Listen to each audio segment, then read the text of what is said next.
We're continuing to take a look at power-hungry apps, and in this clip we're going to look at an entire category. These are the type that are streaming video. We'll just sum it up by the word YouTube. We're all familiar with that. There's several others out there. There's independent apps that support them, and then there's video downloaders. That's the category we're going to take a look at. First of all, I want to mention the app actually called Video Downloader. It's in the Google Play Store.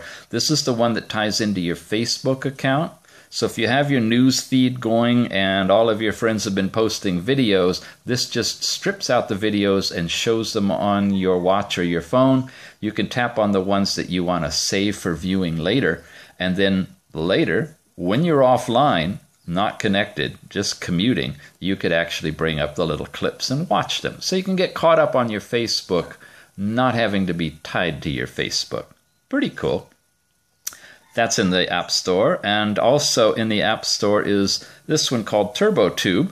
TurboTube is a replacement, if you will, for YouTube. It lets you download whatever you find on YouTube using these little green arrows for offline viewing. And that's pretty cool because some of these things can be like an hour long or 8 hours long or 3 hours long, depending. If you want to catch up on John Oliver or Jon Stewart, well, not John anymore, but the John, yeah, you can do that. You know, whatever comes through that you're interested in, you can take it offline. And I want to show that to you actually on the watch, because the watch platform is what you'd most likely be interested in doing this. After all, that's what this whole channel is about.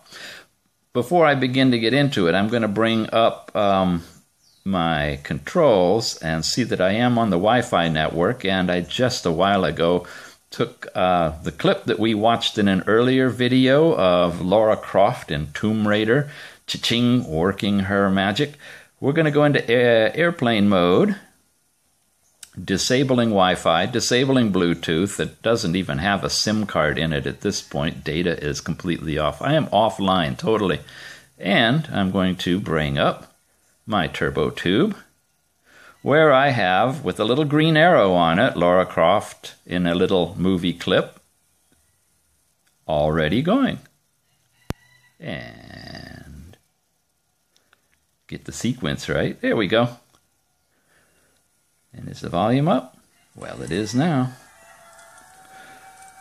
So, simple to do. You can play with it, turn the watch sideways, make it full screen. Watch your stuff offline right from the watch. The reason we're featuring it now is, of course, these things are really power hungry.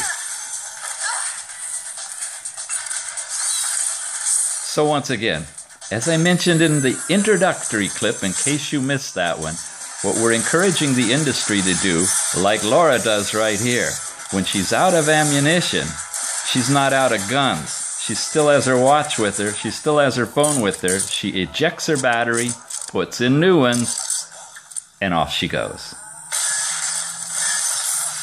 Ah, amazing, huh? Anyway, that's a category of high power consuming applications running video. We all knew how to do it and love to do it on our phones. There's no reason we're not going to want to do it on our watches. The only thing holding us back is power. And we will be able to solve that one.